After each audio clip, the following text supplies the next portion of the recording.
आचार संहिता के मामले में प्रधानमंत्री नरेंद्र मोदी के खिलाफ दिल्ली हाई कोर्ट में एक वकील ने याचिका दायर कर ये गुहार लगाई है हाई कोर्ट से कि उनके जरिए आचार संहिता का पूरी तरह से उल्लंघन किया जा रहा है और आचार संहिता के हिसाब से देवी देवताओं और हिंदू और सिख देवी देवताओं के साथ साथ पूजा स्थलों का जिक्र उनके भाषणों में किया जा रहा है। वोट मांगने के लिए हिंदू देवी देवता और सिख देवी देवता के साथ साथ पूजा स्थलों का इस्तेमाल किया जा रहा है। आचार संहिता का उल्लंघन है ये खुलेआम। उसके लिए उनके ऊपर 6 साल तक चुनाव न लड़ने की पाबंदी लगाने का निर्देश चुनाव आयोग को दिल्ली हाई कोर्ट दे। यह याचिका लगाई गई है जिस पर सुनवाई के लिए दिल्ली हाई कोर्ट ने जिसको एक्सेप्ट कर लिया है। अब इस मामले को लेकर के आज जो है दिल्ली हाई कोर्ट में यह याचिका डाली गई है। अब ये देखने वाली बात होगी कि आगे क्या इस पूरे मामले पर स्टेप लेता है दिल्ली हाई कोर्ट। मामला है हिंदू और सिख देवी देवताओं और पूजा स्थलों के नाम पर कथित तौर पर भारतीय जनता पार्टी के लिए वोट मांगने के लिए प्रधानमंत्री नरेंद्र मोदी के खिलाफ कार्रवाई की मांग करते हुए दिल्ली हाई कोर्ट के समक्ष याचिका दायर की गई है। ये याचिका पेशे से वकील आनंद एस जोंधले ने दायर की है।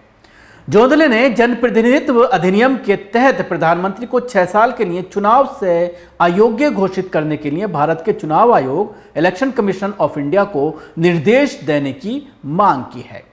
उन्हें धार्मिक देवताओं और पूजा स्थलों के नाम पर वोट मांगने से रोकने के लिए एक और निर्देश मांगा गया। याचिकाकर्ता पीएम मोदी के 9 अप्रैल को उत्तर प्रदेश में दिए गए भाषण से व्यथित हैं। जोंधले का तर्क है कि प्रधानमंत्री ने न केवल हिंदू और सिख देवताओं और उनके पूजा स्थलों के नाम पर वोट मांगे बल्कि मुसलमानों का पक्ष देने वाले विरोधी राजनीतिक दलों के खिलाफ भी टिप्पणियां की हैं। याचिका में कहा गया है कि निष्पक्ष चुनाव के हित में चुनाव आयोग की ओर से प्रधानमंत्री के खिलाफ तत्काल कार्रवाई करना समीचीन है क्योंकि लोकसभा चुनाव के लिए मतदान की तारीख बहुत तेजी से नजदीक आ रही है। याचिकाकर्ता ने आगे कहा है कि प्रतिवादी नंबर 2 प्रधानमंत्री मोदी भारत सरकार के विमानों और हेलीकॉप्टरों में यात्रा करते समय पूरे भारत में एक ही तरह का अपमानजनक भाषण देने की फिराक में हैं।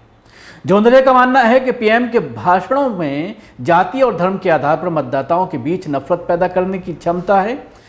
तदनुसार वे आदर्श आचार संहिता के अनुसार प्रधानमंत्री के खिलाफ कार्रवाई की मांग करते हैं। उनका मामला यह है कि उन्होंने इस महीने की शुरुआत में भारतीय दंड संहिता की धारा 153(a) के तहत पीएम नरेंद्र मोदी के खिलाफ एफआईआर दर्ज करने और लोक प्रतिनिधित्व अधिनियम 1951 के तहत उन्हें 6 साल के लिए चुनाव से अयोग्य घोषित करने के लिए ईसीआई के समक्ष शिकायत दर्ज की। हालांकि जोंधले का आरोप है कि अभी तक इस मामले में चुनाव आयोग ने कोई कार्रवाई नहीं की है। अब ये देखना होगा कि चुनाव आयोग जहां इन तमाम चीज़ों पर कोई नोटिस जारी नहीं करता है, प्रधानमंत्री के खिलाफ कोई बात नहीं करता है, उनसे जवाब नहीं मांगता है। आपको याद होगा कि अभी इलेक्शन कमीशन ने जब इलेक्शन की घोषणा की थी 2024 लोकसभा इलेक्शन की, तो उस वक्त भी प्रधानमंत्री नरेंद्र मोदी के जरिए जो पिछले इलेक्शन में भाषण दिए गए थे उसमें जो नोटिस दिए गए थे इलेक्शन कमिश्नर के जरिए, उस पर क्या कार्रवाई की गई है। जब पत्रकारों ने उसके बारे में पूछा था तो गोलमोल जवाब देते हुए इलेक्शन कमिश्नर नजर आए थे।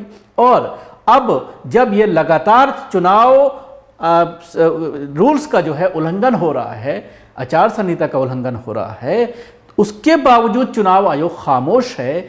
लोग कंप्लेंट कर रहे हैं, टैग कर रहे हैं, ट्विटर पर बात कर रहे हैं, सोशल मीडिया पर सवाल कर रहे हैं, लेकिन कोई भी एक्शन नहीं लेने के मूड में चुनाव आयोग नजर आ रहा है, जिसकी वजह से ये मामला अब हाई कोर्ट में पहुंचा है। अब ये देखने वाली बात होगी कि हाई कोर्ट इस पूरे मामले पर किस तरह से आगे चलता है।